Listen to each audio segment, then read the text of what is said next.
पाकिस्तान में मुल्तान नाम का स्थान है जहाँ पे हिरण्यकश्यप का वध हुआ था। शास्त्रों में उल्लेख आता है कि जिस दिन ये हाथ खंडित हो जाएगा, बद्रीनाथ जी अपना स्थान छोड़ करके नरसिंह भगवान ने।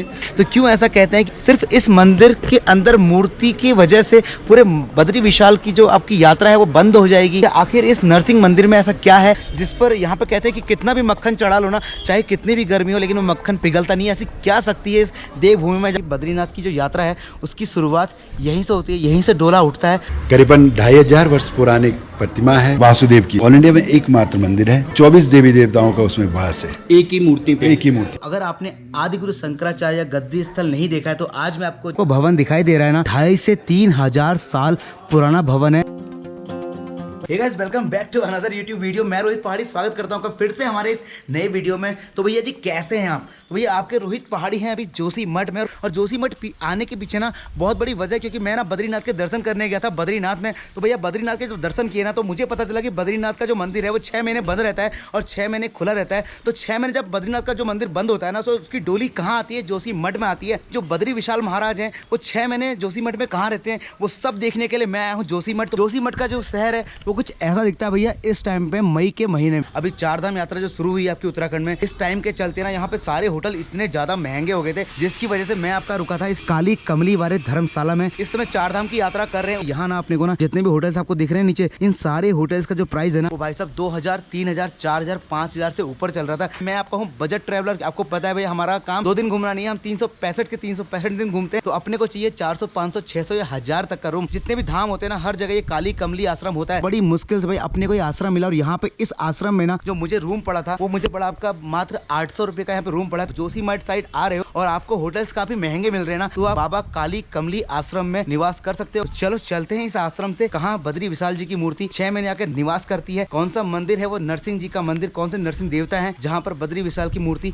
6 महीने निवास करती है। और जब बद्रीनाथ के कपाट खुलते हैं तो यहीं से डोली पैदल यात्रा करते करते आपका, तो ऐसी कुछ गलियां हैं उस नरसिंह मंदिर को जाने के लिए। तो भाई यहाँ पे ना आपका जोशीमठ के साइड में आपको मैं घर दिखाऊं तो भाई ऐसा लग रहा है कि कम से कम 400, 500 या 600 साल पुराने घर तो ये होंगे ही होंगे, जहाँ तक मुझे लगता है इन घरों को देखकर। जोशीमठ में ना आपका नरसिंह मंदिर के बिल्कुल पास पहुंच गए। वह नरसिंह मंदिर के बारे में अगर आपको बताऊं तो इसकी स्थापना 12000 वर्षों पूर्व है, ऐसा भी मत है। और ऐसा भी एक मत है कि भैया पांडवों द्वारा जब वो स्वर्गारोहिणी की तरफ जा रहे थे ना, उस टाइम पे इस मंदिर की स्थापना की थी। और कुछ मत इस प्रकार है कि ये जो आपका नरसिंह की यहाँ जो मूर्ति है इस मंदिर के अंदर, वो स्वयं भू मतलब जमीन से स्वयं प्रकट हुई है। ठीक सामने आपको दिखाई दे रहा है आपका नरसिंह अवतार का नरसिंह मंदिर। तो भैया मैं आपका मंदिर परिसर में जस्ट पहुंचा ही था, और यहाँ पे तुम्हारे रोहित पहाड़ी के साथ भैया कुछ ऐसा हुआ है, मतलब दिल खुश होने वाला। नरसिंह भगवान ने लग रहा है हमारी वो मनोकामना सुन ली कि एक दिन उत्तराखंड में हमको हर कोई जाने। तो मैं बस यहाँ पहुंचा था तो गुरुजी ने पहले ही बोल दिया रोहित पहाड़ी आ गए। तो सर आपने कैसे पहचाना रोहित पहाड़ी? आपका देखता हूँ। अच्छा, आपने मेरा कौन सा ब्लॉग देखा है इससे पहले? नेपाल वाला देखा, केदारनाथ वाला भी देखा। केदारनाथ वाले भी देखे हैं, सिक्किम और नेपाल वाली सारी सीरीज देखी इन्होंने हमारी। धन्यवाद आपका। तो भैया आप लोग देखते हो, जहाँ भी देखते हो आप लोग पहचान जाते हो, और इन बालों का भी इसमें बहुत बड़ा रोल रहता है। बोलने का स्टाइल सबसे बड़ा। Thank you so much. कुछ चीजें मैंने आपको बता दी हैं, बाकी कुछ चीजें मैं भाई साहब से पूछ के आपको बताऊंगा कि बद्रीनाथ से इसका क्या संबंध है। जय श्री लक्ष्मी नरसिम्भ्याम नमो। ऐसा बताते हैं कि जब आदि गुरु शंकराचार्य जी भारत भ्रमण पर थे और भारत के चारों दिशाओं में 4 धाम 4 पीठ की स्थापना कर रहे थे, उसी समय कुछ दिनों के लिए यहाँ भी रुके हो, और उनको ये नरसिंह भगवान जी की जो स्वयं भी मूर्ति है शालिग्राम शिला की, वो यहाँ पे उनको मिली थी, और उन्हीं के द्वारा ये मूर्ति स्थापित की गई। बाद में मंदिर बने हुए, कत्यूरी वंश का शासन था उस टाइम, कत्यूरी वंश के राजाओं ने यहाँ पे छोटा सा मंदिर बनाया था। दूसरी कहानी ये है इसकी कि जब हिरण्यकश्यप का वध किया था नरसिंह भगवान ने, विष्णु जी का चौथा अवतार है नरसिंह, बिल्कुल, तो बहुत क्रोधित थे वो, क्रोधित थे, बहुत क्रोधित थे। तो उनका क्रोध शांत नहीं हो रहा था। हाँ। फिर ब्रह्मा जी ने प्रहलाद को कहा, हे प्रहलाद, तुम्हारे कारण इन्होंने अपना अवतार लिया है, आप ही शांत कर सकते हो। फिर प्रहलाद जी ने स्तुति की, और जब क्रोध में थे तो पूरे ब्रह्मांड में भ्रमण कर रहे थे, पूरी धरती में भ्रमण कर रहे थे। हाँ। तो ऐसा बताते कि इसी स्थान पे शांत हुए। तो ये नरसिंह भगवान जी का शांत रूप है, सौम्य रूप है, ये वो उग्र रूप नहीं है। तो अनिल नंबूदरी जी जोशीमठ में रहते हैं और मंदिर प्रांगण में ही रहते हैं। तो इन्होंने बताया कि यहाँ पे जब आपका नरसिंह जी जो प्रहलाद के लिए जिन्होंने वो अवतार लिया था, आधा मनुष्य और आधा कहते हैं सिंह वाला अवतार लिया था, वो जब उन्होंने हिरण्यकश्यप का वध किया था तो वो इतने अंदर से उग्र थे, इतने क्रोधित थे कि वो पूरे आपका अंतरिक्ष से पूरी सृष्टि में भ्रमण कर रहे थे। तो सृष्टि में भ्रमण करते करते इस स्थान जोशी मठ के इस स्थान पे ही उनको आपका शांति मिली थी, मतलब उनका शरीर और उनके जो मानसिक स्थिति है वो बिल्कुल शांत हो गई थी। तो इसलिए यहाँ पे इस मंदिर के अंदर जो उनका स्वरूप है वो उनका शांति प्रेम स्वरूप है, ना कि उनका उग्र स्वरूप है। चलते हैं मंदिर के अंदर और मंदिर के अंदर जाके देखते हैं कि आगे दिखाने के लिए आपको क्या क्या है। आपको हम लेके चलते हैं नरसिंह भगवान के मंदिर के बिल्कुल ठीक सामने। कल के ब्लॉग में आपने पीछे देखा होगा कि मैं आपका बद्रीनाथ में था, तो यहाँ पे लिखा हुआ है अगर आप नरसिंह भगवान के मंदिर के दर्शन नहीं करेंगे तो आपकी यात्रा पूरी नहीं होगी। तो ये जी भगवान की ही इच्छा है कि मैं आपका बद्रीनाथ से डायरेक्ट पहुँच गया जोशी मठ।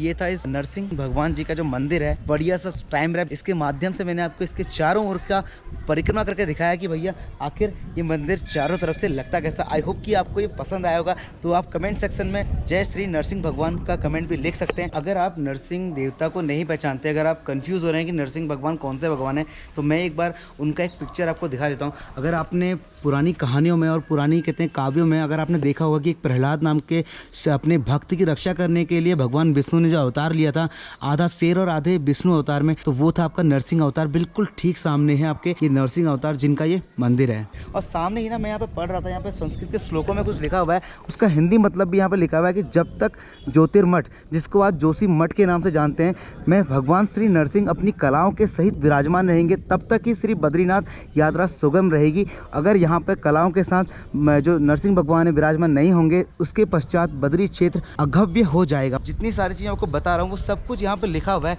इसी के माध्यम से मैं आपको बता पा रहा हूँ कि बद्रीनाथ की जो यात्रा है उसकी शुरुआत यहीं से होती है, यहीं से डोला उठता है और बद्रीनाथ पहुँचता है। तो यहाँ पे जो पुजारी जी जो यहाँ पे नरसिंह भगवान की जो पूजा करते हैं, तो इनसे जानेंगे इस मंदिर के बारे में, बहुत सारी चीज़ें जो बताएंगे। आदि गुरु शंकराचार्य जी अगर यहाँ पे 6 साल रहे तो कहाँ रहे और उनका गद्दी कहाँ, उनका कमरा था, वो सारी चीज़ें आपका पंडित जी हमें बताएंगे। और यहाँ पे इस जो ये मंदिर है इसका नाम आपका ज्योतिर्मठ से जोशी मठ क्यों बोलते हैं, वो सारी चीज़ें आपको पंडित जी द्वारा पता चल जाएंगी। तो पंडित जी नमस्कार। नारायण प्रभु।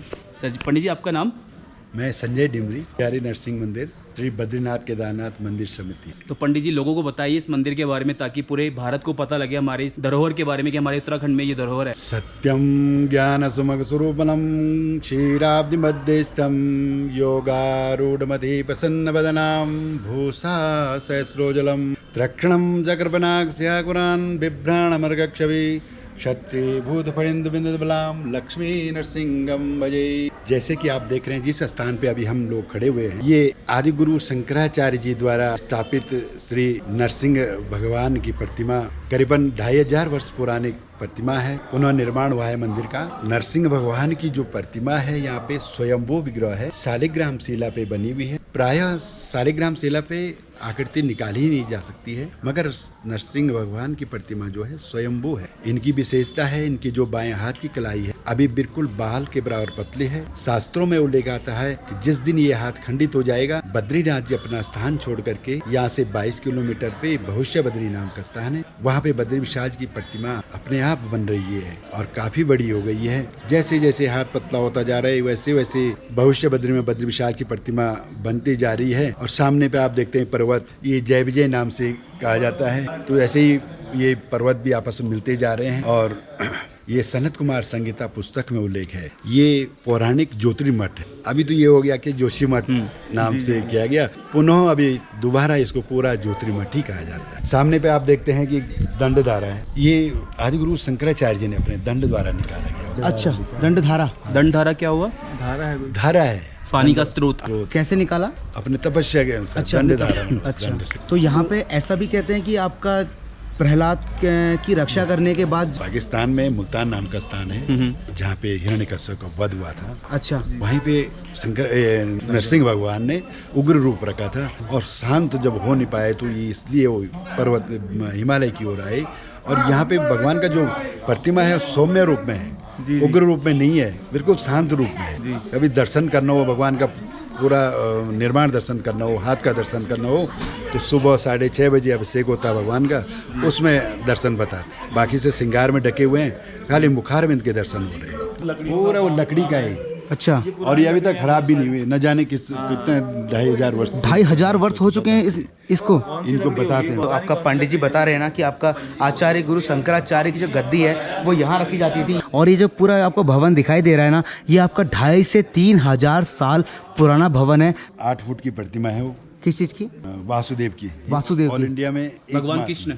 हाँ, ऑल इंडिया में एकमात्र मंदिर है और 24 देवी देवताओं का उसमें वास है, एक ही मूर्ति पे। एक ही मूर्ति में जो पांडवों द्वारा स्थापित करी। किया हुआ है। और अष्टभुजा गणेश, अष्टभुजा ये आपने सुना ही नहीं होगा, कहीं हो सकता है नहीं अष्टभुजा सुना। गणेश हमने कहीं नहीं सुना है कि हाँ, हाँ। अष्टभुजा गणेश ही कहीं और वो है, मगर यहाँ पे एकमात्र। और उनके परिक्रमा करते हुए नवदुर्गा का मंदिर है, जो कि एक ही शिला पे बनी हुई 9 देवियां हैं। अच्छा। उसमें मक्खन लगाए जाते हैं। अच्छा। तो मक्खन वो पिघलता नहीं, चाहे कितना भी गर्मी हो, कितना भी कुछ। अच्छा, मतलब जो नव दुर्गा में जो मक्खन लगाया जाता है। तो और बाकी जैसे घी लगाते हैं तो घी तो पिघल ही जाता है, बिल्कुल बिल्कुल बिल्कुल। बाकी मक्खन लगते हैं ना वो जबकि पिघलने। गर्मी चाहे कितनी भी हो जाए लेकिन मक्खन नहीं पिघलेगा। ये आपका लिखा हुआ है आपका श्री शंकराचार्य गद्दी। तो जी ये आपका शंकराचार्य जी गद्दी का रास्ता है। तो मैं आपको लेके चल रहा हूँ अपने साथ में शंकराचार्य जी की गद्दी स्थल पे। अगर आपने आज से पहले ना आदि गुरु शंकराचार्य के बारे में सुना होगा कि जिन्होंने जितने भी ज्योतिर्लिंग हैं आपके पूरे भारत में, उनकी सारी स्थापना आपका आचार्य आदि गुरु शंकराचार्य ने की थी। तो अगर आपने आदि गुरु शंकराचार्य गद्दी स्थल नहीं देखा है तो आज मैं आपको ज्योतिर्मठ, इसको जोशी मठ के नाम से आप जानते हैं, तो ये भवन है आदि गुरु शंकराचार्य जी का गद्दी स्थल। तो आज मैं आपको यहाँ से दर्शन कराने वाला हूँ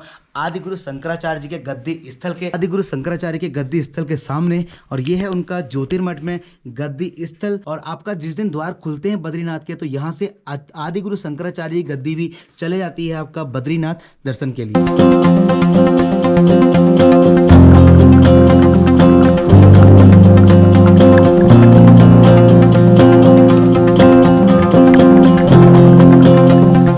आपको जानकारी की बात मैं आपको बता देता हूँ कि इस मंदिर के अंदर ना आपकी फोटोग्राफी और कहते हैं कैमरा वीडियोग्राफी कुछ भी अलाउड नहीं है। तो चलते हैं आपका नरसिंह जी के दर्शन करके आते हैं। क्या क्या उसकी मतलब चित्र हैं वो सब कुछ आपको मैं बाहर आकर बताता हूँ।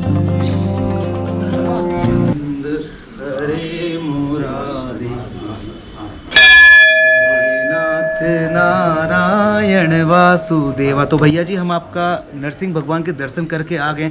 अभी जो मंदिर है ना, जो मूर्ति है वो पूरी वस्त्रों से ढकी हुई है। और जो पंडित जी ने हमको बताया था ना कि उसके जो एक भुजा है उसके बिल्कुल बाल के बराबर वो रह गई है। जिस दिन वो खंडित हो जाएगी उस दिन आपका बद्री का आश्रम जो है बद्रीनाथ है उसका महत्व खत्म हो जाएगा। और आपका भविष्य बद्री में भगवान विष्णु की जो प्रतिमा बन रही है, स्वयं बन रही है, उसका महत्व बढ़ जाएगा। और वहाँ पे बद्रीनाथ जी का भगवान विष्णु का निवास वहाँ हो जाएगा। तो भैया जी आपका नरसिंह मंदिर के दर्शन करने के बाद हम लोग जा रहे हैं, आपका यहाँ पे एक वासुदेव मंदिर भी है जिसकी स्थापना स्वयं आदिगुरु शंकराचार्य ने की थी। तो हम उस वासुदेव मंदिर के पास जा रहे हैं। वहाँ पे आपका नवदुर्गा का मंदिर भी है जिस पर यहाँ पे कहते हैं कि कितना भी मक्खन चढ़ा लो ना, चाहे कितनी भी गर्मी हो, लेकिन वो मक्खन पिघलता नहीं है। ऐसी क्या शक्ति है इस देवभूमि में, जाके मैं आपको दिखाता हूँ नवदुर्गा मंदिर के पास। तो जी आपका शंकराचार्य जी के इस मंदिर की स्थापना करने के बाद आदिगुरु शंकराचार्य ने अपने तप के माध्यम से, अपने तप के प्रभाव से यहाँ पे एक धारा उत्पन्न की थी जिसका नाम था श्री दंड धारा। बिल्कुल ठीक सामने आपको दिखाई दे रहा होगा। तो ये है वो धारा, यहाँ पे अभी भी ना आज भी पानी बहता है, इस धारा से निकलता है। तो अभी पानी का जो प्रवाह है वो काफ़ी कम है, लेकिन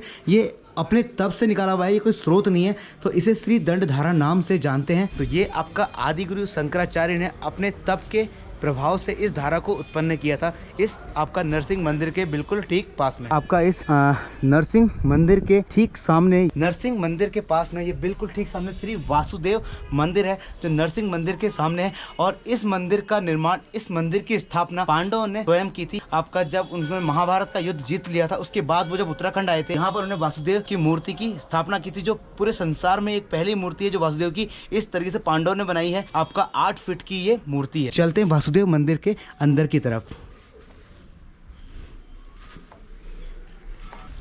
तो जी हम आपका इस वासुदेव मंदिर के अंदर से आ गए हैं। और अंदर ना फोटोग्राफी अलाउड नहीं थी, इसलिए मैं जितना भी दर्शन अंदर से करके आया हूँ ना वो सब कुछ आपको बताने वाला हूँ। अंदर आपका सूर्य मंदिर है। अंदर एक पहली आपकी गणेश जी की ऐसी मूर्ति है जो अष्टभुजा मूर्ति है। और सबसे आश्चर्यजनक बात मेरे लिए क्या थी ना, वहाँ पे एक आपके नव दुर्गा माताओं की जो मूर्तियाँ थी उनके ऊपर मक्खन चढ़ाया हुआ था। और पंडित जी ने जैसा जैसा मुझे बताया था ना, बिल्कुल वो सब मुझे देखने को मिला वहाँ पर।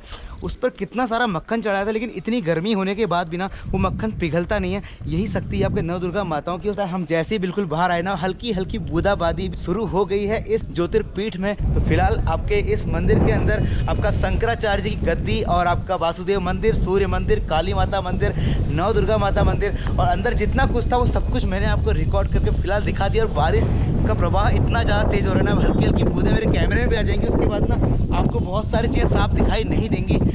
तो भैया जी मैं आपको बता रहा था कि भैया जिस दिन आपका नरसिंह मंदिर की भुजाएं खंडित हो जाएंगी और जय और विजय पर्वत मिल जाएंगे, वो जय और विजय पर्वत कौन से हैं? बिल्कुल ठीक सामने आपको दो पर्वत दिखाई देंगे। ये आपका जय पर्वत है और ये आपका विजय पर्वत है। जिस दिन ये पर्वत मिल जाएंगे उस दिन बद्रीनाथ की यात्रा है वो रुक जाएगी, ऐसा पुराणों में लिखा हुआ है। इस मंदिर के अंदर जो नरसिंह मंदिर की नरसिंह महाराज की मूर्ति रखी है वो धीरे धीरे उनकी भुजाएं बाल के बराबर हो चुकी हैं इस नरसिंह मंदिर में, कि इस मंदिर की वजह से एक दिन बद्रीनाथ की यात्रा बंद हो जाएगी।